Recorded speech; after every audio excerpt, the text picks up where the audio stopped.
Jawabannya kenapa? Karena enak. Ya kan? Karena enak. Nggak apa-apa. Maksudnya kita tidak mencela makanan, kita tidak menghina makanan, tapi kita belajar sekalian untuk lebih beradab dengan diri kita, untuk lebih memenuhi hak badan daripada cuma sekedar untuk memuaskan selera lidah. Itu dia kata kuncinya. Ya.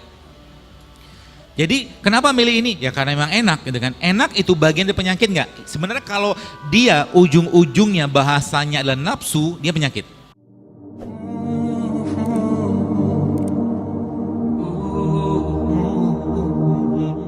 Ini sehat nggak? Nih. Kenapa sehat? Rebus-rebus kan? Udah mulai paham yang sehat yang mana? Ada apa? Brokoli yang rebus, ada wortel rebus, ada kentang rebus, ada terong rebus, ada pisang rebus, macam-macam, ada ubi rebus. Kira-kira piring pertama, piring kedua, piring ketiga. Piring ketiga nasi padang. Piring pertama tadi sayur-sayuran buah-buahan gini kan. Piring ketiga nasi padang. Kalau saya boleh tanya kira-kira Anda akan pilih yang mana untuk dimakan? Kemungkinan besar yang ini kan? Jawabannya kenapa? Karena enak. Ya kan? Karena enak. Nggak apa-apa.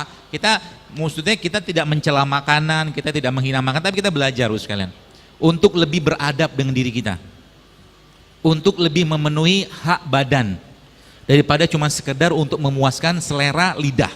Itu dia kata kuncinya. Ya.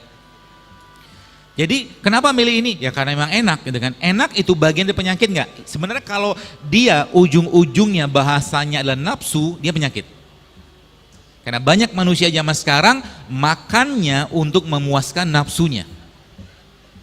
Gitu loh. Dan nafsu bagian dari penyakit kolbu. Nah pertanyaannya sekarang begini. Berarti kami nggak boleh makan nasi padang? Siapa yang melarang? Berarti kami nggak boleh makan beginian? Boleh. Tapi pertanyaannya, bagaimana makanan ini bisa menjadi makanan kolbu Anda? Caranya gimana? Gampang. Anda makan satu wortel mungkin, kentang mungkin, sama pisang kayak begini, sama mungkin habis itu Anda makan rambutan, 1-2 potong lah, sisanya Anda kasih ke orang, maka makanan yang Anda kasih ke orang itu akan jadi makanan buat kolbu Anda. Paham ya? Nasi padang juga sama, Anda makan sedikit aja, nggak usah banyak-banyak. Belilah nasi padang yang paling baik, ada rendangnya, ada ikan bakarnya, pokoknya komplit lauknya lah, paling enak sedunia misalkan. Oke? Makan sedikit. Ya, nggak usah banyak-banyak. Lalu sisanya katakanlah dalam kondisi kita masih bagus gitu kan, atau Anda beli yang sama, ini makan sedikit saja, sisanya tadi Anda kasih ke orang yang belum pernah mungkin makan ikan bakar, ayam bakar atau rendang. Maka makanan tadi itu akan jadi makanan buat kolbu Anda. Hingga lama-lama apa? Lama-lama Anda akan kurus dengan sendirinya. Ya kan?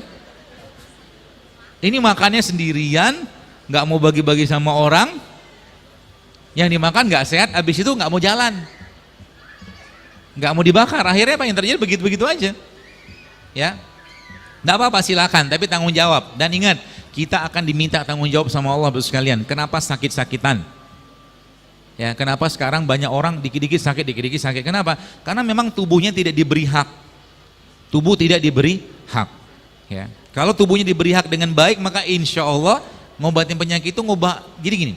Kalau Bapak Ibu mau memperbaiki penyakit, benerin makanannya, maka penyakit Anda akan hilang dengan sendirinya. Karena tubuh kita itu sekalian, dia punya kemampuan detoksifikasi sendiri. Apalagi nanti kita akan bahas berbagai macam makanan-makanan atau rempah-rempah sehat yang masya Allah luar biasa kita bisa optimalkan. Ya seperti itu. Syaratnya ada syarat dulu. Sekarang saya mau tanya Bapak sekalian. Baik, hidup sehat untuk apa? Untuk Allah. Itu dulu. Hidup sehat untuk apa? Untuk taat, agar lebih taat. Hidup sehat untuk apa? Untuk bersyukur. Itu kata kuncinya. Kita untuk lebih taat, lebih bersyukur, dan karena Allah. Jadi nanti kalau sudah niatnya karena itu, makan wortel dapat pahala, makannya dapat pahala. Bukan cuma sekedar makan enak dan sehat. Nah, saya tanya dulu, Bapak Ibu sudah siap hidup sehat?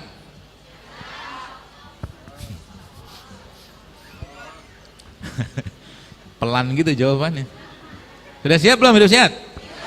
Masya Allah. Allah saksinya ya. Kalau siap, nah kita ada rulesnya dulu, ada aturannya dulu. Ya, saya ajarin supaya Bapak Ibu paham. Ini sebenarnya ilmu sederhana, Ya, tapi kalau dipakai, masya Allah luar biasa, efek luar biasa. Efeknya tuh dahsyatnya luar biasa. Kayak tadi malam ya, tadi malam itu kemarin lah ya. Saya tuh dapat apa ya? Dapat WA, bukan WA, pesan lah ya. Pesan ini membuat saya juga takjub gitu kan. Jadi ada seorang perempuan, ibu-ibu lah gitu kan. Dia ngirim pesan ke saya. Dia cerita begini. Assalamualaikum dokter, waalaikumsalam gitu kan. Saya nggak balas langsung, cuma saya baca aja.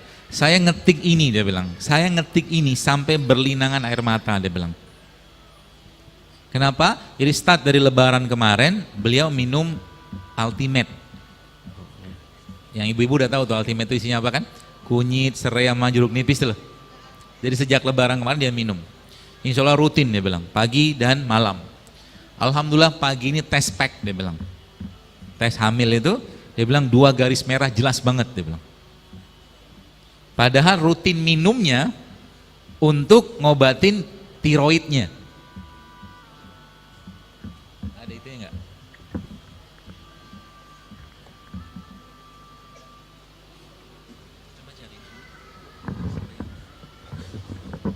Jadi dia minumnya itu untuk ngobatin tiroidnya. Nanti saya ajarin, ternyata bahasa saya itu produk ciptaan Allah itu luar biasa. Produk ciptaan Allah ya.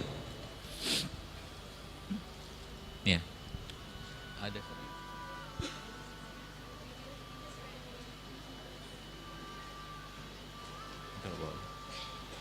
Modal ini doang.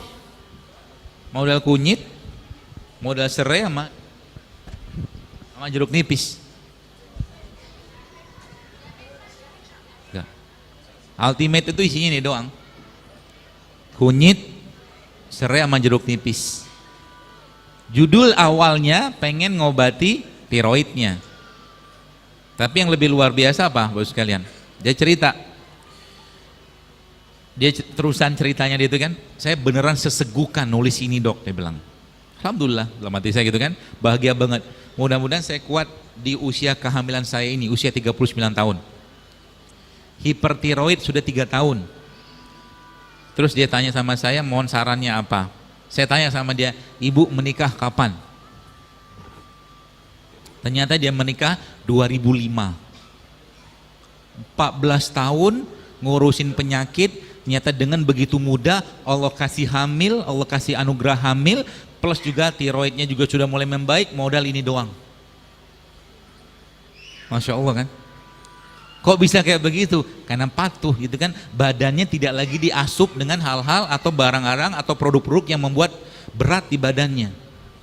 Ya, biasanya rulesnya udah jelas kalau kayak begini. Ya, karena emang teman-teman yang mengikuti postingan-postingan saya itu udah tahu kalau mau pencernaannya sehat, Anda harus stop atau kurangi 4 hal ini. Kalau mau nggak?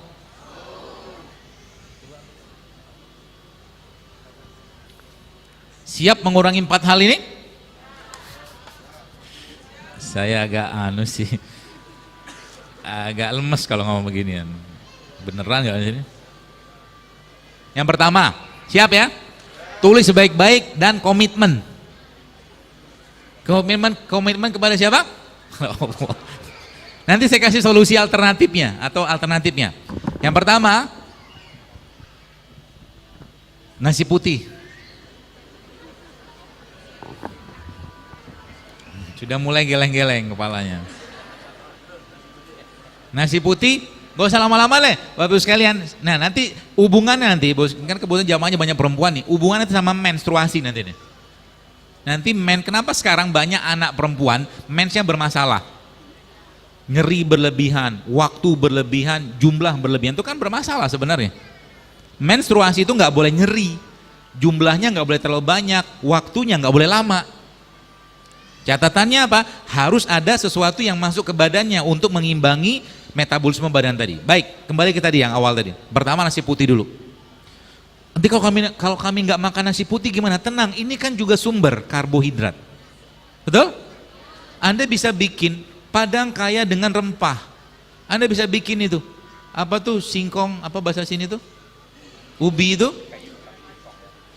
Ubi-ubi yang dipotong-potong kecil tuh loh, bikin dadu gitu. Nah itu kan bisa dibuat masakan enak tanpa digoreng. Ya, jangan digoreng lah, tapi dikukus, direbus. Kasih bumbu. Sehat nanti. Jangan pakai minyak, karena rule keduanya jangan pakai minyak. Jangan ada minyak goreng. Rule keduanya. Ya.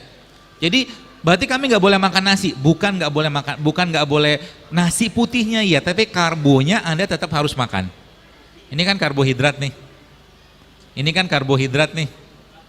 Ini kan karbohidrat nih. Banyak pilihan karbonya, jagung juga karbohidrat. Gitu ya.